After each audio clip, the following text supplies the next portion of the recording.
Muitas vezes, a gente não se pergunta, quando vai fazer alguma coisa, o real motivo pelo qual a gente está desenvolvendo essa ação.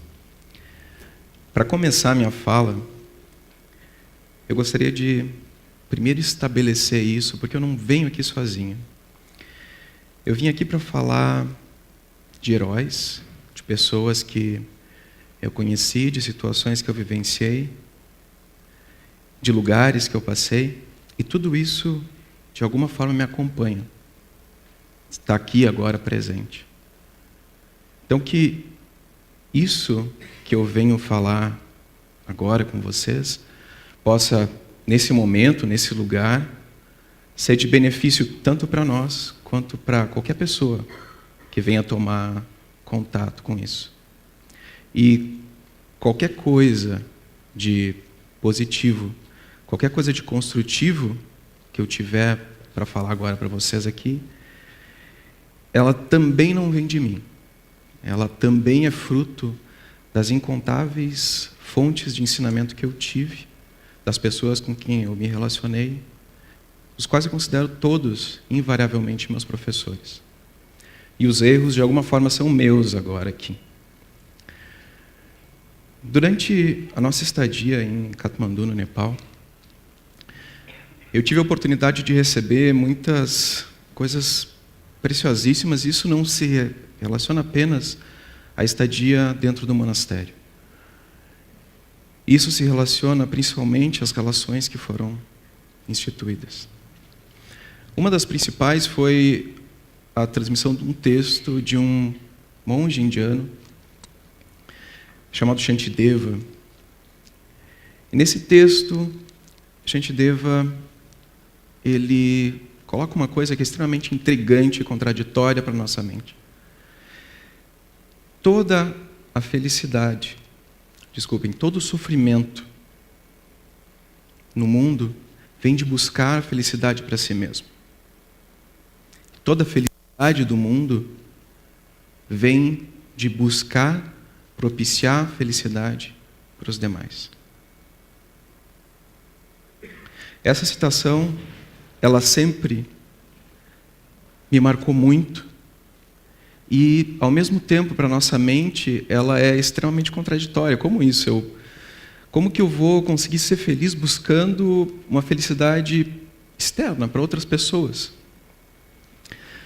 Para tentar explicar um pouco como que isso pode ser possível, eu resolvi trazer 3 conceitos simples. O primeiro é tempo, o segundo é experiência, mas principalmente o heroísmo, ou o conceito de herói.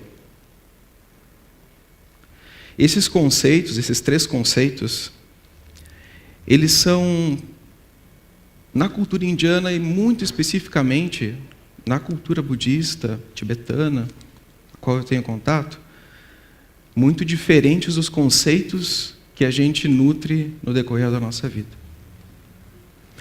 No Ocidente, a gente tem uma ideia de tempo linear, uma teleologia da história que a gente tenta colocar um sentido em linha reta a todas as coisas que a gente faz. A nossa experiência é como a experiência que eu estou tendo agora aqui nesse palco, de sujeito e objeto, o que causa um estranhamento.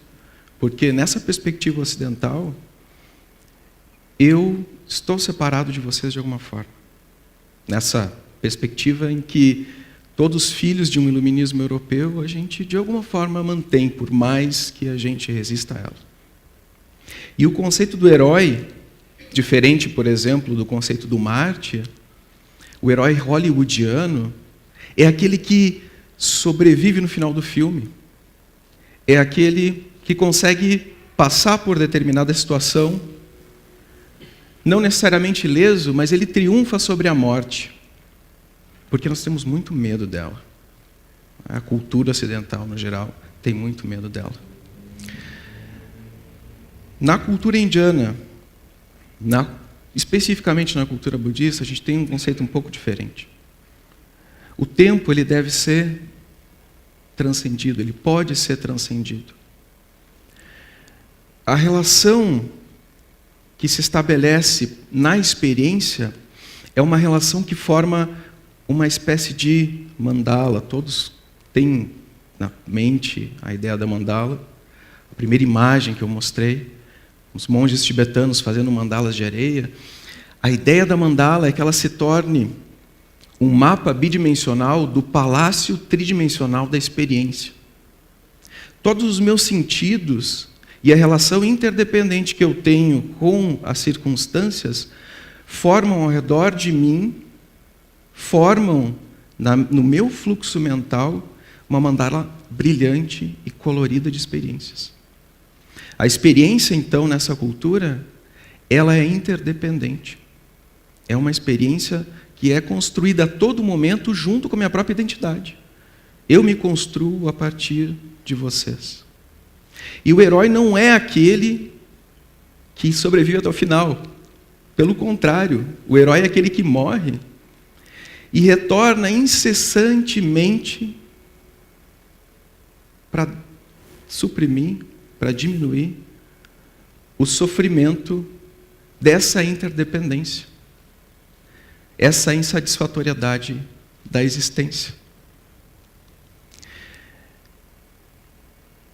Na cultura indiana,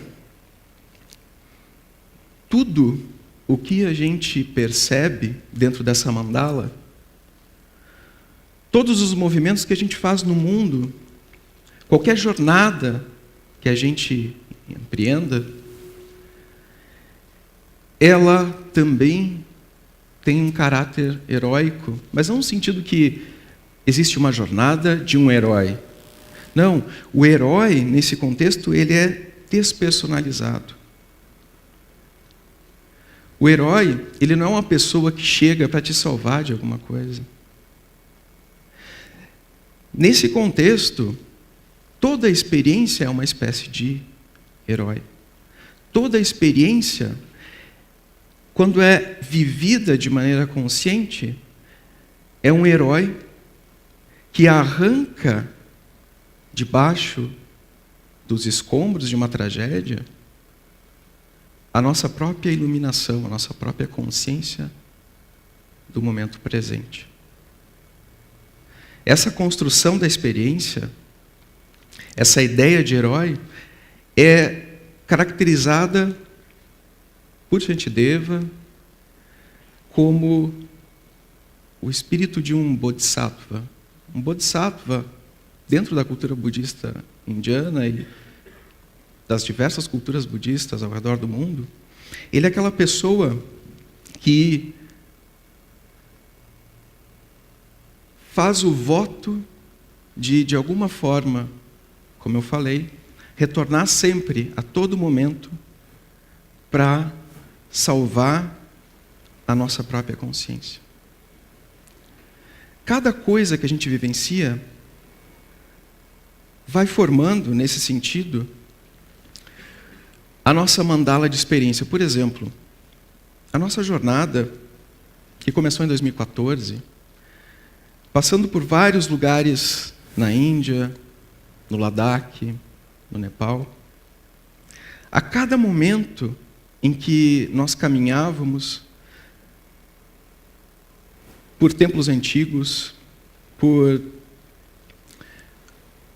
cavernas, por vales, por campos cheios de frutas, quando qualquer sentido que era aguçado, por exemplo, pelo doce dos apricós do Ladakh, tudo isso ia formando de alguma forma essa mandala colorida. A cada momento em que a gente chegava em uma casa humilde, em um templo antigo, a forma com que a gente caminhava por aquele lugar era mais uma linha colocada nesse desenho que é o próprio desenho da experiência. A cada vale que a gente caminhava, a cada montanha que a gente via, os lugares maravilhosos em que a gente tinha oportunidade de sentar e, por um momento, simplesmente não fazer nada, ia adicionando de alguma forma essas cores. Essas cores no budismo tibetano, elas estão relacionadas a sabedorias muito específica sobre como a gente deve lidar com a própria experiência, e elas estão fora do tempo. Elas aparecem a todo momento e elas acabam colorindo a forma com que a gente observa aquilo que seria a realidade exterior. Cada uma dessas cores que compõem a mandala da minha experiência, ela é uma sabedoria específica. Nesse sentido, o caminhar, a jornada, é a própria sabedoria de Buda, é o próprio heroísmo, é a própria manifestação desses heróis, desses bodhisattvas. Quando eu falo que eu não vim aqui sozinho, eu realmente não vim porque o meu principal objetivo é falar dos heróis que eu conheci, das pessoas, dos lugares.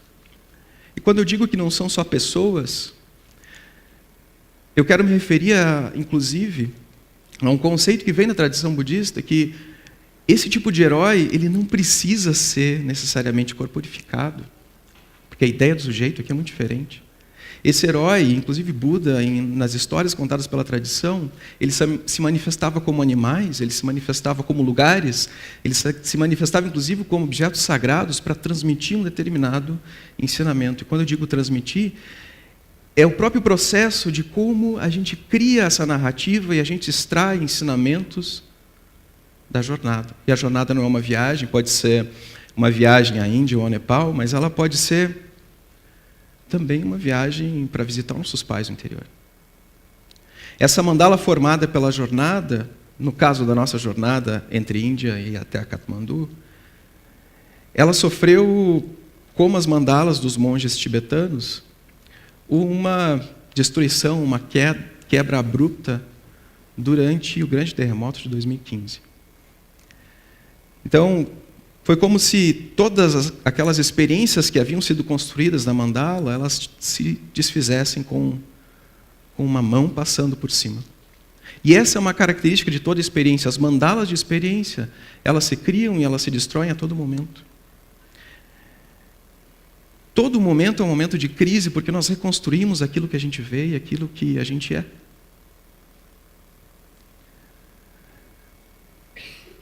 A gente passa por tremores constantes na nossa existência.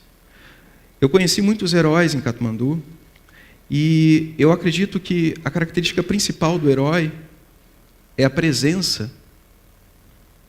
O fato de você estar presente não é necessariamente de você conseguir superar alguma coisa, mas de você estar presente. Eu tinha colegas que não possuíam nenhum recurso, não ganharam nada para ajudar vítimas do terremoto. Katmandu tinha 3 milhões de desabrigados e as ruas da cidade, depois do terremoto, eram cheias de casas de lona. 3 milhões de desabrigados é a população da cidade de Porto Alegre. Então vocês imaginem o ambiente. E nesses ambientes, onde o caos e a confusão reina, a gente começa a perceber pequenos pontos. E esses pequenos pontos começam a fazer sentido para a experiência. Esses pequenos pontos é o que eu chamo de heróis. Eles começam a criar uma nova mandala a partir daquela mesma areia colorida que foi misturada no fim. Esses heróis, eles atuam não com um objetivo específico, mas com 2 armas que tradicionalmente são chamadas sabedoria e compaixão. E eles, como eu falei, não sendo pessoas necessariamente físicas, uma situação pode te mostrar sabedoria e compaixão. Um animal, quando você chega depois do trabalho em casa e te recepciona, ele pode ser o teu herói daquele dia. Os heróis são caracterizados, então, por isso, pela presença.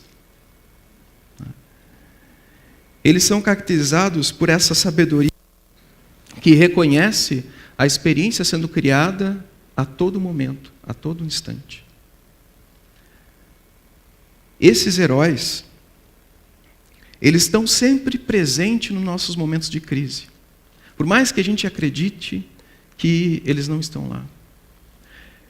Eu conheci um monge tibetano em Dharamsala, foi aprisionado pelos chineses, e depois que ele foi liberado, atravessando a fronteira para a Índia, ele acabou trabalhando nas linhas de trem, de ação aérea. E ele sempre reconheceu a sabedoria e a compaixão desses momentos. Não é, então, uma questão de pieguice, não é uma questão de aparentar alguma coisa, e não é sequer de se preocupar com o que os outros vão pensar de ti, ao observar essa bondade inata em todas as coisas que acontecem na vida, de conseguir perceber esses heróis se manifestando. É um ato de coragem, e isso, junto com a presença, também caracteriza o que é um herói. A mandala da nossa experiência, ela sempre recomeça. A gente está a todo momento sujeito a todo tipo de tremor da nossa existência. Mas nós nos reconstruímos de alguma forma. Nós reconstruímos a mandala da experiência.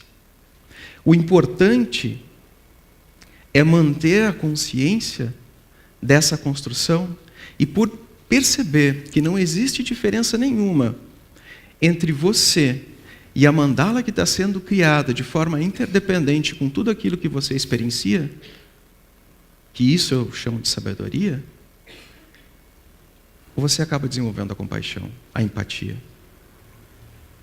Quando eu digo que eu vim aqui falar por todas as pessoas que ficaram para trás, eu falo de todas as pessoas que, durante o terremoto, dormiram em barracas de lona, todas as pessoas que morreram, todas as pessoas que, de alguma forma, logo após o terremoto, em que eu pessoalmente me senti como um sobrevivente de guerra e me senti como indigno de estar naquele momento, mas eu percebi que isso era uma visão errada daquilo que eu era como sujeito, porque eu realmente não estava sozinho.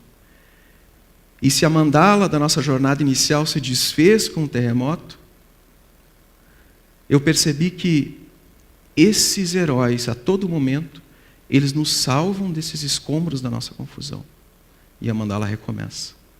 Seja para mim, seja para vocês, seja para um país inteiro. A mandala sempre recomeça, independente das circunstâncias. Numa prisão chinesa, no terremoto em Katmandu ou dentro do escritório. Ao final, eu gostaria de dedicar isso também a todas essas pessoas e a todas as pessoas que de alguma forma tiveram contato com essa fala e que, se alguma coisa deve ficar, é isso.